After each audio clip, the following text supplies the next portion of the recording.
नमस्कार बच्चों, स्वागत है आप सभी का द पॉलिटिकल क्लासेस में। मैं सुषमा चौबे, आपकी पॉलिटिकल साइंस की मेंटर। आज हम लोग स्टार्ट करने वाले हैं फिर से जो इम्पोर्टेंट एमसीक्यूज़ हैं उसका जो सीरीज़ है उसको फिर से।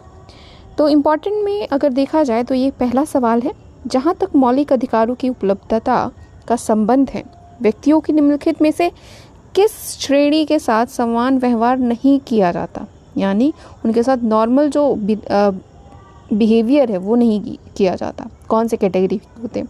तो आपके ऑप्शंस हैं ए सशस्त्र बलों के सदस्य, बी बलों के सदस्य पर सार्वजनिक व्यवस्था बनाए रखने की जिम्मेदारी सौंपी गई है उन लोगों को, देश में स्थापित संचार प्रणालियों के संबंध में कार्यरत बलों के सदस्यों को, या सार्वजनिक व्यवस्था बनाए रखने के लिए स्थापित संचार प्रणालियों के संबंध में नियोजित बलों के सदस्यों को। तो इसका सही जो आंसर होगा बच्चे वो सशक्त बलों के सदस्यों को, यानी कि यहाँ पे आपका जो आंसर हो जाएगा वो आपका आंसर रहेगा ए। ठीक है बच्चों, आपका आंसर जो रहेगा वो आंसर आपका ए रहेगा। और क्यों रहेगा उसको हम लोग बताते हैं अभी। ठीक है, क्योंकि जनरली इन्हीं लोगों को, क्योंकि कुछ ना कुछ इन लोगों को राइट्स मिलते हैं, फंडामेंटल जो एक तरीके से रहा जाता है उससे थोड़े ऊपर रहते हैं जितने भी सशस्त्र बल रहते हैं, और थोड़ी सी इनमें सिक्रेसी भी रहती है, तो इसलिए भी बहुत ज़रूरी रह जाता है। नेक्स्ट देखते हैं, which of the following is not true of article 32 of the Indian constitution, यानी अनुच्छेद 32 के बारे में क्या सत्य नहीं है, ये आपसे पूछा जाता है। ठीक है, तो ऑप्शन ए है, यह सर्वोच्च न्यायालय और उच्च न्यायालयों को मौलिक अधिकारों को लागू करने के लिए रिट जारी करने की शक्ति देता है। बी, यह भारतीय संविधान के भाग 3 में शामिल है और इसलिए यह स्वयं एक मौलिक अधिकार है। C, doctor Ambedkar call it the very soul of Indian constitution. इस स्टेटमेंट को ध्यान रखिएगा बच्चे, भारतीय संविधान की आत्मा किसने कहा है, इसका आंसर आप लोगों को कमेंट बॉक्स में कमेंट करके बताना है। डॉक्टर अंबेडकर किसको कहते हैं? ठीक है। D, an aggregate person has no right to complain under article 32 where a fundamental rights had not been violated. तो इसका आंसर क्या होगा बच्चे? अगर इसका आंसर कहा जाए तो इसका आंसर होगा बच्चे ए, क्योंकि it gives the supreme court and the high court the power to issue writs for the enforcement of fundamental rights. ठीक है, क्यों नहीं सत्य है? क्योंकि under article 226 a high court can issue this writ not only for the purpose of enforcement of fundamental right but also for the redressal of any other injury और illegality owing to contravention of the ordinary law.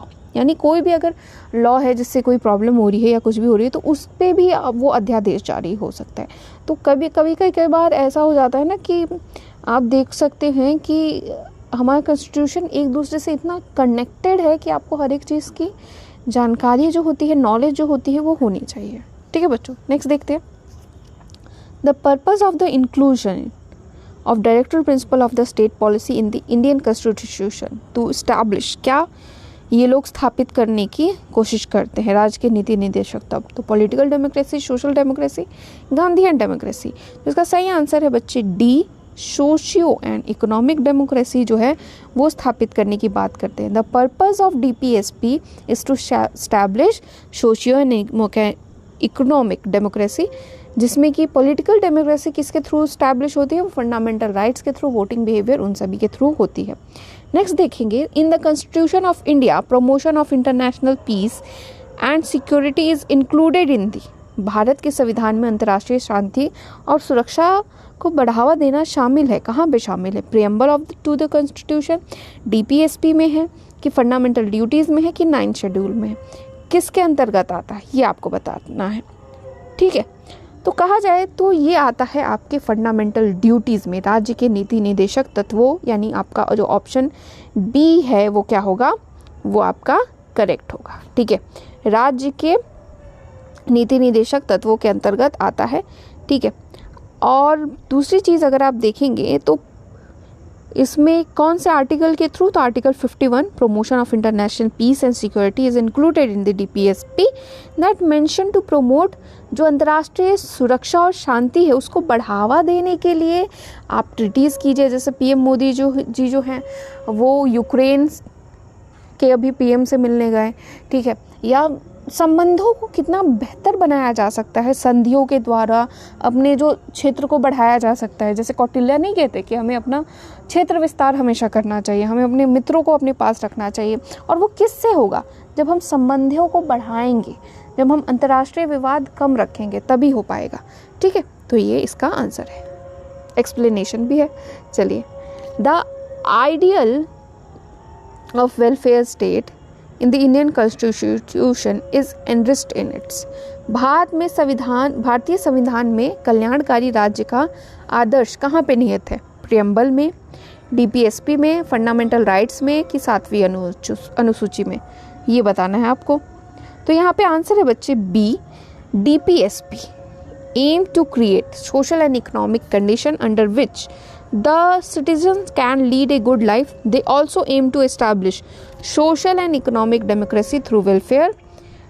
The directive principle of state policy are guidelines principle given to the central and state government of India to be kept in mind while framing laws and policies. तो यहाँ पे अगर आप देखिए तो B एक welfare state को बनाने के लिए, एक स्टेट की यहाँ बात हो रही है, कंट्री की नहीं, स्टेट की बात हो रही है। जितने भी आपके भारत के जितने भी स्टेट्स हैं उन सभी को बेस्ट बनाने के लिए क्या होगा? हमें डीपीएसपी राज्य के नीति निर्देशक तत्वों को फॉलो करना चाहिए। नेक्स्ट 6th क्वेश्चन देखते हैं। Which one among the following is not a fundamental right under the constitution of India? आपके ऑप्शन है right to equality, right to freedom, right to citizenship, right against exploitation. कौन सा है? मौलिक अधिकार नहीं है, राइट अगेंस्ट एक्सप्लॉयटेशन होगा, राइट टू फ्रीडम होगा, राइट टू इक्वालिटी है ही हमारे पास, राइट टू सिटीजनशिप नागरिकता का अधिकार। कहीं सुनने को मिलता है आपको 6 मौलिक अधिकार है हम लोगों के, 6 मौलिक अधिकारों में से कहीं पे भी आपको सुनने को मिलता है? नहीं। तो यहाँ पे क्या होगा? आपका नागरिकता का अधिकार जो होगा वो आपका गलत आंसर हो जाएगा। ठीक है, चलिए, Which one among the following is not a part of directive principle of state policy as enshrined in the Constitution of India? ठीक है, निम्नलिखित में से कौन सा भारत के संविधान में निहित राज्य के नीतिक निर्देशक सिद्धांतों का हिस्सा नहीं है? ये आपको बताना है। तो equal justice and free legal aid, protection of monuments and places and objects of national importance, protection of personal law, separation of judiciary from executive. तो इसका अगर आंसर देखेंगे बच्चों तो क्या होगा? C, protection of personal law. Personal law किसके through आता है बच्चे? पर्सनल लॉ आता है आपका लॉ वालों में। ठीक है, आपका उससे भाई कॉन्स्टिट्यूशन से उसका कोई नहीं, क्रिमिनल लॉ और जो सिविल लॉ बना है उसके थ्रू ये सभी चीज़ें जो है वो आती है। ठीक है बच्चों, आपका आंसर यहाँ पे क्या हो जाएगा? आंसर आपका सी हो जाएगा। नेक्स्ट देखिए, the right to education was added to the fundamental rights in the constitution of India through the, किसके थ्रू ऐड किया गया था? 86 amendment act, 93rd, 87th, 97th। कौन से अमेंडमेंट एक्ट के थ्रू किया गया था? तो अगर आप देखेंगे तो in 2002 through the 86 amendment act the right to education was added to the fundamental rights. 2002 में 86 संविधान संशोधन के माध्यम से शिक्षा का अधिकार को एक मौलिक अधिकार बने, राइट टू एजुकेशन जो है वो सभी के लिए रखा गया। ठीक है बच्चों, क्लियर है? और यही देखिए, राइट टू एजुकेशन आगे चल के मौलिक कर्तव्य भी एक बन जाता है। नेक्स्ट क्वेश्चन है, according to the provisions of the constitution of India which one of the following is not a fundamental duty? Bharat के संविधान के प्रावधानों के अनुसार निम्नलिखित में से कौन सा मौलिक कर्तव्य नहीं है?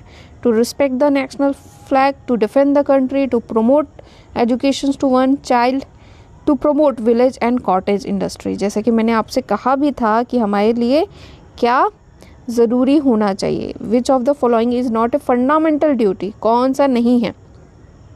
चलिए, तो यहाँ पे आंसर क्या होगा बच्चे? To promote village and cottage industry. क्यों? आइए देखते हैं। The fundamental duties include to abide by the Constitution and respect its ideal and institution. The national flag, national anthem to uphold and protect the sovereignty, unity, integrity of India. To defend the country and retain integrity of India.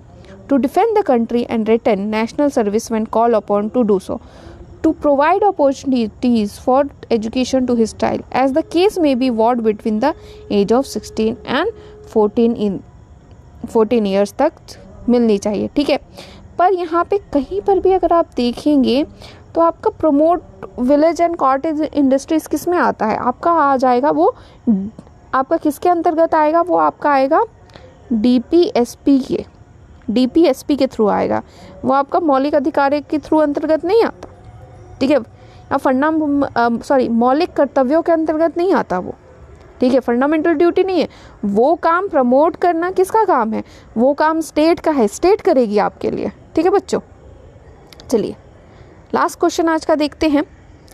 Which one of the following statement related to DPSP is not correct, कौन सा correct नहीं है, ठीक है।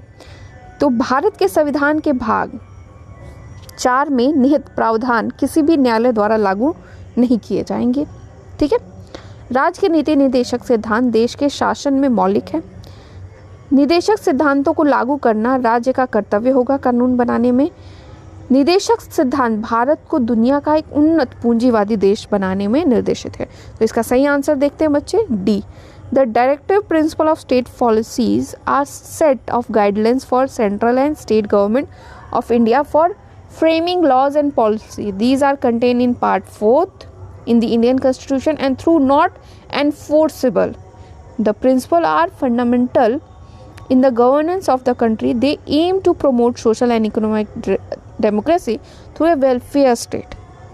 ठीक है, यानी कि इसको हम फोर्स नहीं कर सकते, ठीक है बच्चा। तो इसमें आप देखोगे और ये तीनों चीज़ें रहेंगी एक तरीके से, पर जो डी ऑप्शन है, डी ऑप्शन क्या कहता है कि पूंजीवादी देश, उन्नत पूंजी निर्देशित करना है, बिल्कुल नहीं। इसका काम क्या है, इसका काम स्टेट का वेलफेयर करना। अगर आपकी कोई भी, जैसे कि इक्वल वर्क से इक्वल पे नहीं मिल रहा, अगर इस समान कार्य के लिए समान वेतन नहीं मिल रहा, तो महिलाएं जाके क्या कर सकती हैं, न्यायालय में दरवाज़ा खटखटा सकती हैं कि भाई हमको सेम काम के लिए पुरुषों की तरह सेम हमें क्या इक्वल पे नहीं मिल रहा। तो ये चीज़ें हो सकती हैं, ठीक है बच्चे। तो आज हम लोगों ने 10 सवाल किए। कमेंट कीजिए आप लोगों को कैसा लगा वीडियो, और चैनल को लाइक, शेयर एंड सब्सक्राइब ज़रूर कीजिएगा ताकि हम और आप लोगों के लिए वीडियोस लाएं। और टेलीग्राम चैनल ज़रूर ज्वाइन कर लीजिए। ये जो PDF है MCQs का, वो आपको Telegram channel the political classes में मिलेगा आप लोगों को। और कुछ भी क्वेरी हो, जो भी आपको जानना हो, तो वो आप बताइएगा, ठीक है। और हमारा ये उद्देश्य है कि आपके लिए पॉलिटिकल साइंस को बहुत इजी बनाया जाए पढ़ने के लिए, और आपको समझ में आए, मेरी कोशिश रहेगी। Thank you so much.